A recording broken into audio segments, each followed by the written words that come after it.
All right. Well, thank you, Shayne. I'm super excited for this conversation. Not only is Shayne a dear friend, but arguably has built the most important and most mainstream crypto product ever. You founded Polymarket in 2020 as I think everyone here knows what Polymarket is, but the blockchain-based prediction market. 2024, you entered the mainstream lexicon by calling the presidential election, calling it way before any of the pundits or polls. You had $22 billion of volume in 2025, and raised at $2 billion from ICE, the Intercontinental Exchange, at a $9 billion valuation.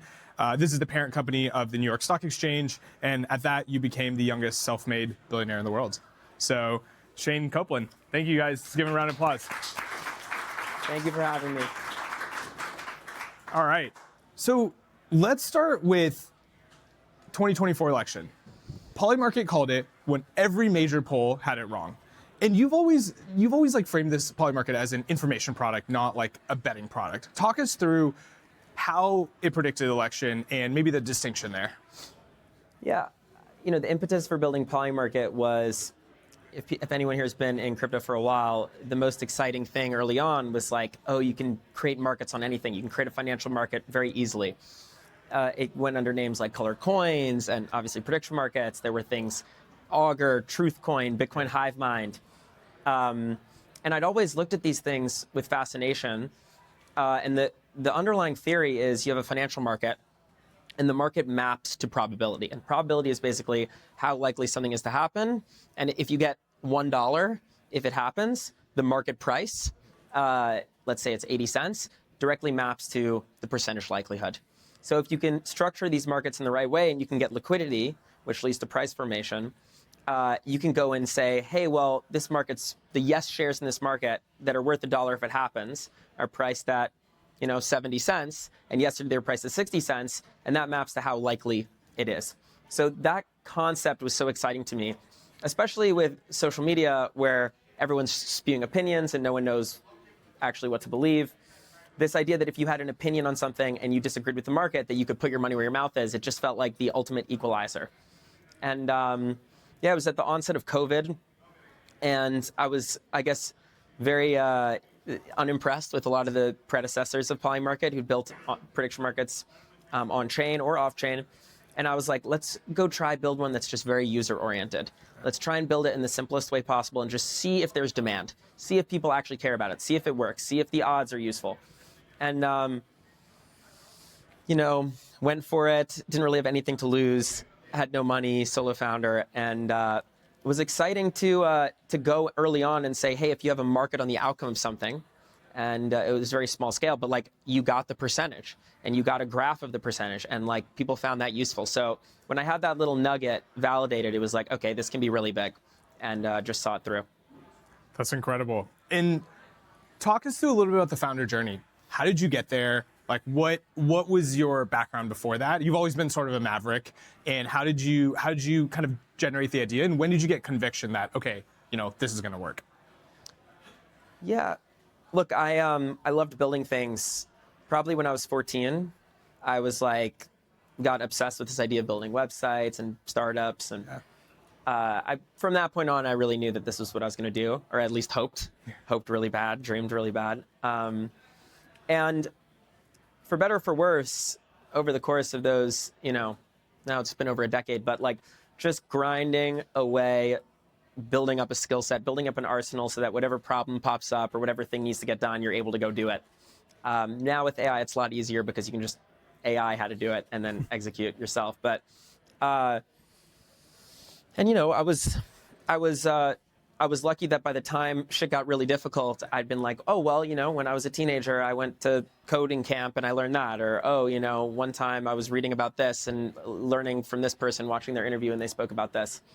And ultimately, the founder journey, I think that like now it's very glorified to start a startup, especially with AI.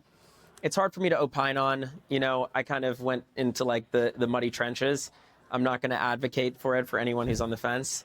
Being a solo founder, proceed with caution. Very difficult. I guess with AI, it's also gotten easier. But if you build a business and the scope gets very wide, it does become more difficult. Ultimately, I love building things, right? Like, I thought this was the coolest idea. No one had built it. I was a big fan of people who tried to build it in the past, and people didn't see it through, or they went the wrong direction. And I think that when you have a vision of something you care about, being able to bring it to life is one of the great things. One of the great things you can do in this world. So I love it. Obviously, it's been difficult. Yeah. That's what makes it fun. Incredible. I guess this question, I'm curious your take on it. What kept you going through all the hard times? Because I think people see Polymarket today and say, oh my gosh, it's like, everyone's talking about it. It's the future of finance, the future of consumer.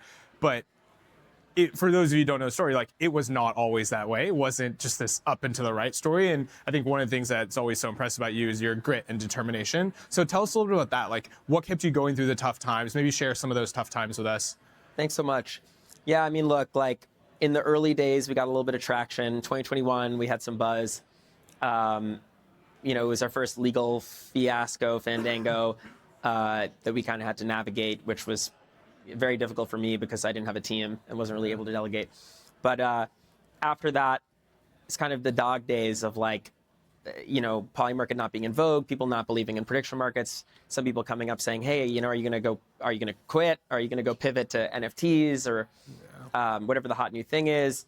And, I was trying to build something that I thought could change the world. And like, there's always the hottest thing in crypto, and everyone was always more attracted to that than what I was doing. Not a lot of people took the calls. Nikil always did. Nikil was one of the very few people who was there for advice and, there to mentor me when the going was the most tough and Polymarket was the least sexy. So a true mentor right here. I'm a huge Nikil fan and always will be. I got to give it to those early days where when we would create a Polymarket on some sort of current event and the odds would show and people would find it interesting. It was like that appealed to like the average human if they were curious about the question. And that's like a really big idea. So I knew that there was a lot left to be uncovered, realized, especially because people who were really curious about things, like this was like the perfect answer. And I knew that, you'd have to build the right marketplace, the right product, consumer product, you'd have to have the right go-to-market and distribution. Ultimately, during the election, we learned how to really scale up guerrilla distribution, which I think helped make it a thing. Yeah.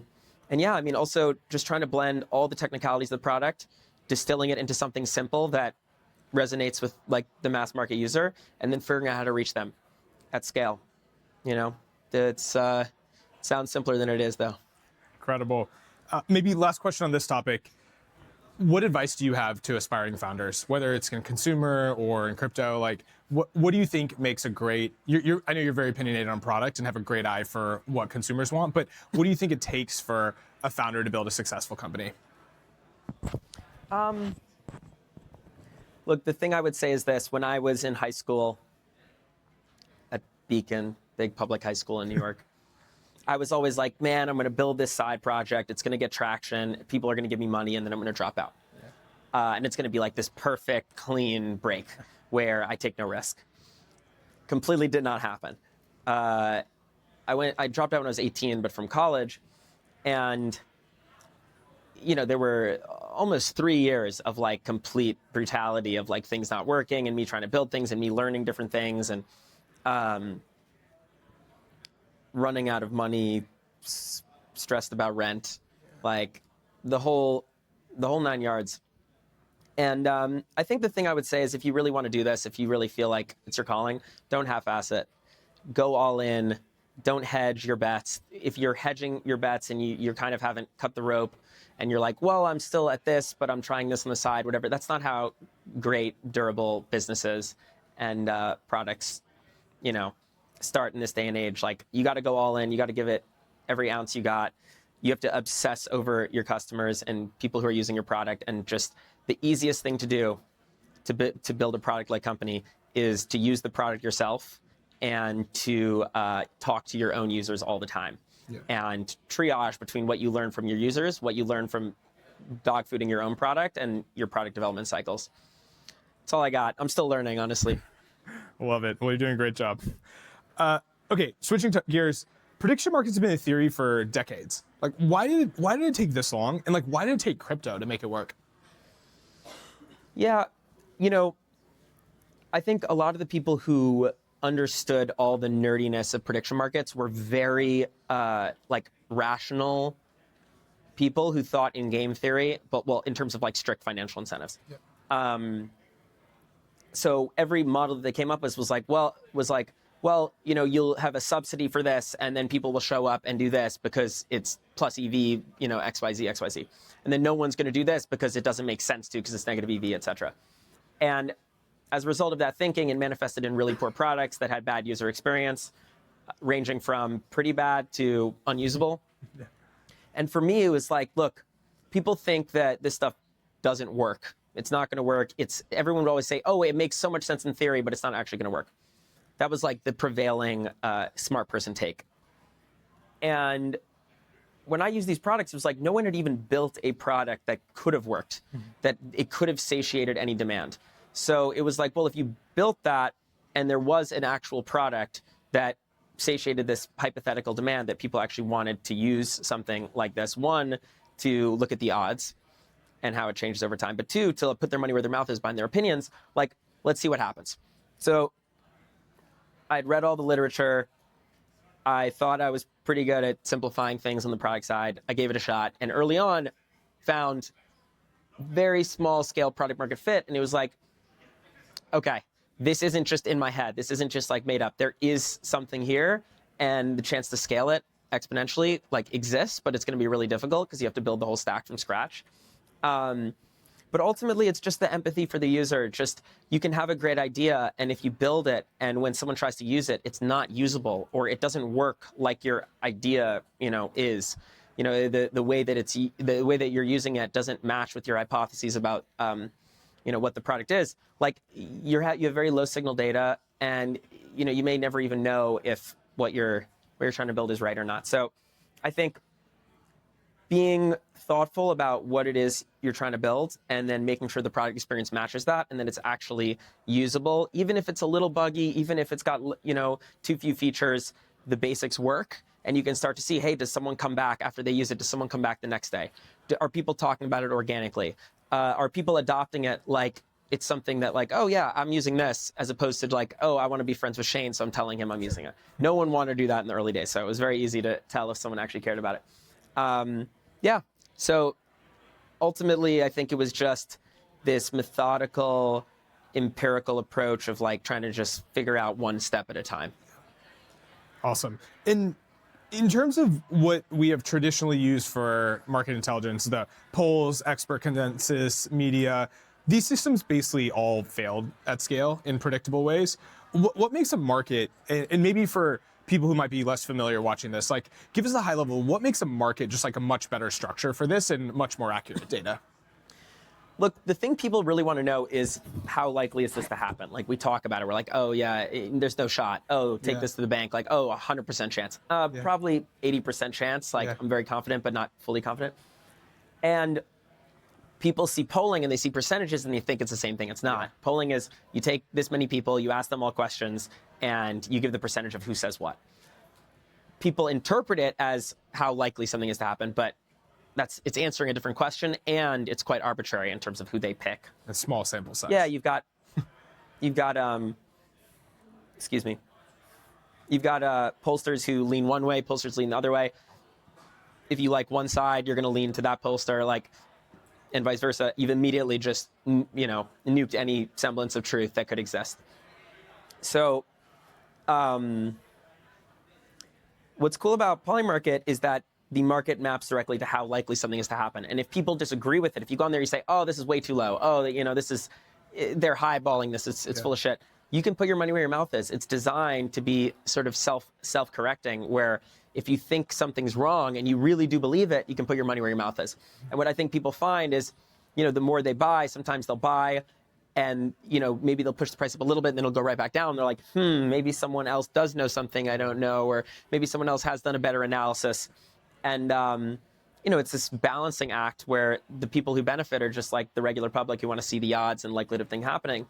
And, you know, it's like a very useful thermometer of the world like a way to gauge temperature and understand sort of a canonical likelihood that something will happen, and helps people make decisions, which is really cool. Amazing. The ICE investment was, external viewers might see this as signal that TradFi is excited about prediction markets. How should we interpret it, and kind of how does Polymarket fit in with the New York Stock Exchange vision? Yeah, so ICE is the largest exchange company by revenue, and they're like neck and neck with another one by market cap. But and they have a ton of different exchanges, ton of different clearinghouses. They've been at the forefront of a ton of new asset classes, derivatives, etc. It's the one founder-led exchange company. Yeah. The founder is incredible. I've learned so much from him. And he sees the writing on the walls. There's a new asset class coming in, and this is a guy who is like the pro deal maker. Yeah. He bought the New York Stock Exchange. Like, that's pretty epic. And they have a really large data business, like a multi-billion-dollar a year revenue data business, and they thought that their customers would find this data really appetizing because they already used it informally. And then also in terms of asset classes, when it comes to commercial risk and financial institutions, like, they saw this as something that really fit in as well. The way that materializes is still sort of a work in progress, but the data is very clear. It's all these financial institutions that want piped in real-time data about what's happening around the world that they can use to help them price, let alone hedge, but price all different types of risks that, the more granular data that they have, the better it gets. So from our point of view, we're the scrappy startup. We built the new thing. It's sort of people in finance started to really rely on Polymarket for odds, but there was still this sense that, like, we were like the outsiders. And I think that being able to go and forge a partnership with a firm that's so reputable and like such an industry leader that also believes in innovation and wants to be involved in the cutting edge, sort of the best of both worlds. Really grateful to have them as partners. Polymarket runs on blockchain because the product requires it. Tell us a little bit about that decision to base the product on blockchain and why you think that's so integral. Yeah, it goes back to what you said about why it was built on a blockchain the first time. I always had this vision. I was like the Napsterization of finance. Yeah. And like Spotify, et cetera, of like the barriers to entry for people to be able to build financial products, like in an experimental way, would dramatically lower. And, come like 2018, when like people were actually starting to build DeFi, I had this thing in my head. I was like, the next New York Stock Exchange will be built by a kid in his bedroom. And I saw Uniswap happen. I'm like, there you go. Like, that's what it is. And I think it's been interesting to see the variety of assets that have traded purely tokenized on chain, and maybe sort of like the bias towards things that don't have a lot of durability. And I do feel like Polymarket somehow, some way, it kind of ended up delivering on that vision. I mean, knock on wood, like, we got a long ways to go, of being able to go create a new financial marketplace that would the flexibility and like the creativity, humbly, that was required to go and experiment and try all these different things and draw a little bit of experience from this Hansen essay and this Abe Othman essay, and then this product that I used for looking at art and this social network and this financial platform. I didn't have the money, I didn't have the time or anything to go lobby and figure things out and, work with different payment providers and put money down, right? Like, there was literally no money at the start. I mean, it was like, counting,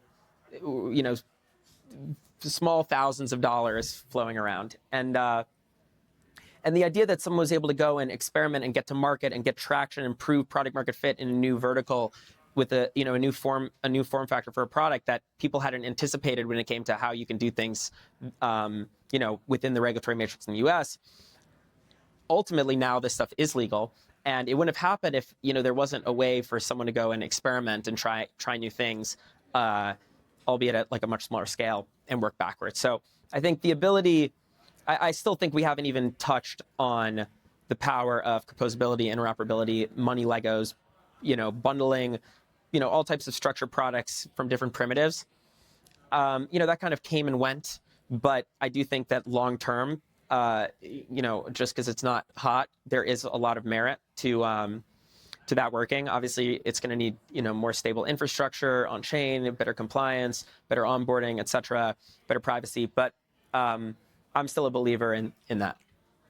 Speaking of that, you said before that the vision isn't realized yet. We're just getting started.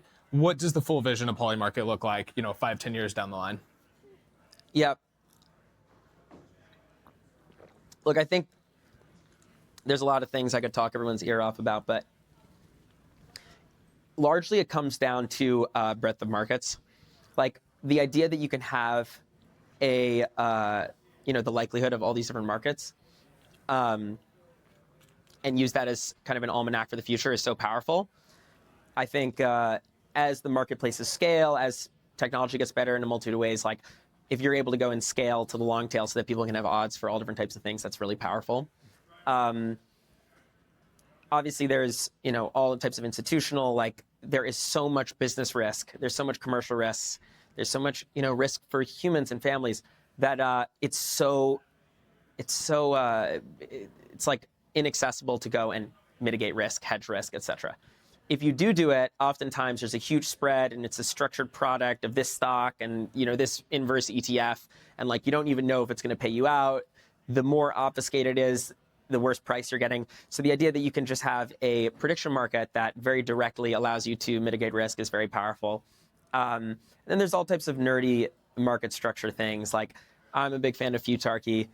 We got a ways to go on that, but it's super cool. Combinatorial markets. There were companies that were trying internal prediction markets. Nothing ever really worked, but that was always a really cool idea. So for us, long term, we hope to just bring these visions to life. But you got to start with the fundamentals. If you don't have the basic tools or there's things that are not working well with however many markets there are today, if you go and multiply that, it's not going to alleviate the problem, right? It's going to compound it. So you gotta build on strong foundations. So, but the thing that keeps us going is like, hey, here we are today. The big thing is like, okay, it's sports in all 50 states. Like that's cool. It is way better than what exists. But that's not really why we came here.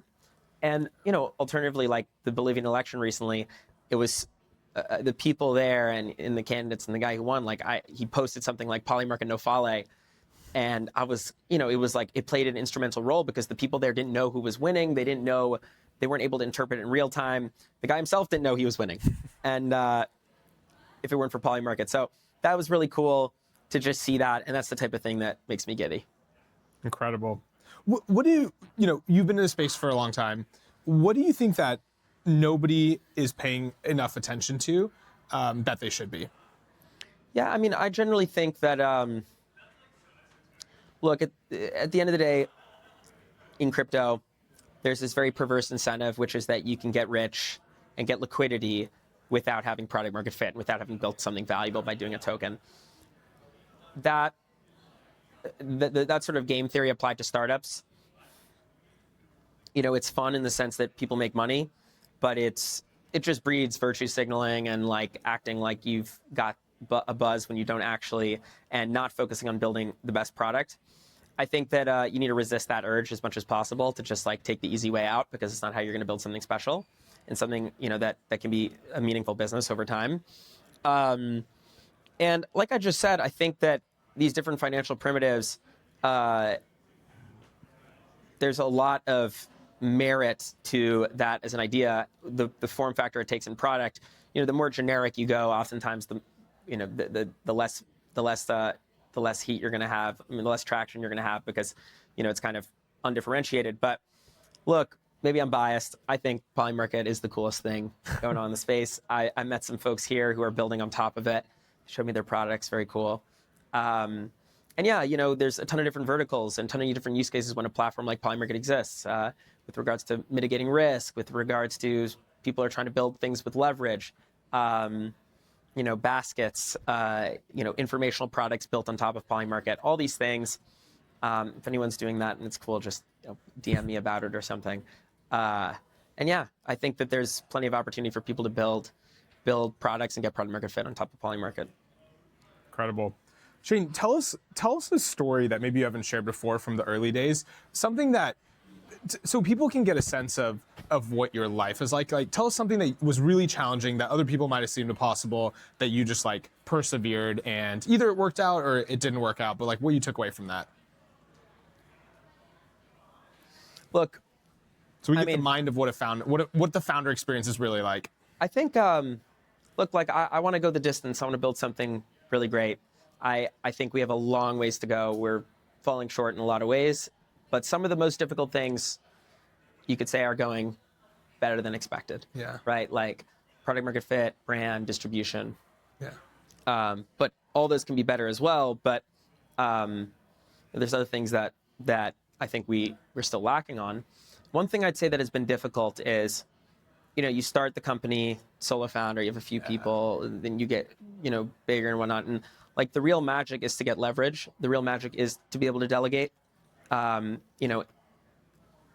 to people, what the goals are and what you're trying to get done, and have them internalize it so that they can go and choreograph it and get it done on their own and report back to you. And that's obviously very difficult. And one thing, I kind of always was like, yeah, that doesn't actually work. But there are people out there where it actually works, where you can delegate and they get things done and they do it better than you do. And I think there's been a few times over the course of the business where the way the company ran was suboptimal, and I recognize that. And there's a lot of inertia against change in terms of an operating system for a company and how an org runs, the people who are leading different teams. And it's been very difficult. Like you can go and look at that when it seems like people aren't getting things done and things aren't getting done as quickly as they need to and people are working on the wrong things and be like, I'm fucked. Like this is just not going to work. Like, be like, I'm going to rage quit. Not something I considered, but like I can see how that would be really easy. And sometimes you just got to go and do the hard thing and just bit by bit, chew the glass and go and say, hey, well, what's the first priority? The thing I need to take care of. Let me get going on that. What's the second priority? Who can help me with this? How do I get them in as soon as possible? Sometimes to save time, I've bought a company, done that a lot, and maybe that's silly, but also on the other hand, maybe it's worth it if those people can help you and those people can help reset a culture, improve how a company operates. And I think that like there's this maybe consistent dissatisfaction or like, never resting on your laurels, never being complacent, which makes it so that you don't really have that many happy days where you're like, doing victory laps or smelling the flowers, but you're always working on your company, trying to make it better. I know I still have a long ways to go, but I'd say that, when you go and you talk to people who are building companies and maybe they think everything's going well, obviously someone can just say that and that's totally appropriate, but they really think that, it's not the best sign, right? Like things can always be better. You can always improve. You can always grow faster. You can always, do something better than what's going on. And I think that there's something empowering. It's obviously very difficult to just kind of give your all to your business, to building something greater than yourself. And if that resonates with you, maybe you're cut out for this stuff. Go for it. This is your omen. Love it. Okay, last question. Tell us about some of your favorite moments when you saw Polymarket out in the live or you heard a story. You just talked about the election, but what are some of the coolest moments you're like, holy shit, this is really cool? There's been a lot. I'm very hit us with a few. When like a week ago, JD Vance made a joke about Marco Rubio and Polymarket in the Oval Office. That was epic. It was Amazing. witty. It was witty. Yeah. I mean, look, I think the first time that Trump started talking about Polymarket in one of his rallies, like trying to remember the name, he's like, what's this? Everyone's looking at Polypolls. Oh, Polymarket. Yeah, that was awesome. Look, it's pretty surreal to see people that I looked up to, like really, really looked up to, that I thought were so out of reach and like just from a different world. Because a lot of these guys get markets and they understand Polymarket. They say, this is amazing. I wish this existed. I'm so glad it does now. And they check it. And like to know that people use it organically, they rely on it. They're philosophically, like ardent supporters. It means the world. It means the world. Different names, whatever. It kind of all blends in. But it's kind of like this real recognized real. I'm very grateful. When I think about what I'm building, I always like have a litmus test. It's like, if I go way into the future and I explain what I'm doing to someone, like, am I going to be embarrassed? I'm going to be like, oh yeah, there was a bubble at this time, and I did a, art thing with Teletubbies, and like, I made, this much money, and then it petered out. Like, there's no pride in that. Yeah. So going forward in time and explaining it, and then going backwards in time to some of the best entrepreneurs who are no longer here and explaining to them what I'm doing and having them be like, oh, okay, yeah, that makes sense. Oh, how does this work? Oh, okay, that's clever. Like that, as opposed to, oh, that's bullshit. Like, So, I like building things that last, that make sense. And it's cool to see it recognized. Incredible. Well, thank you for joining us, Shayne. Thank you all for coming. Appreciate it. Thanks for having me. Thanks, man. Appreciate it. All right, we're gonna do a quick furniture change. We'll be back in 2 minutes. We have a bunch of exciting product announcements, and we have a surprise, so you definitely want to stick around for it.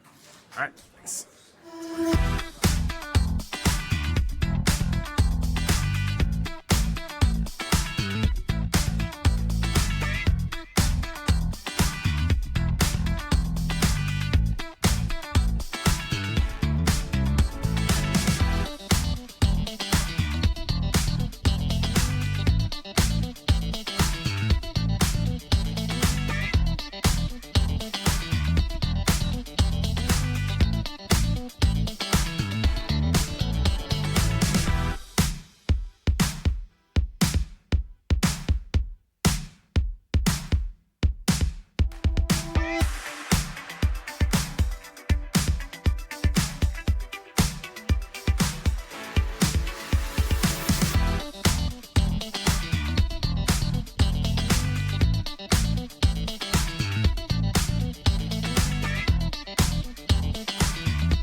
Please join us in the theater. Our program will resume shortly.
Please join us in the theater. Our program will resume shortly.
Mainstream finance's adoption of blockchain technology. A rapid growth in prediction market. Walmart teaming up with OpenAI to allow users to make purchases directly on ChatGPT.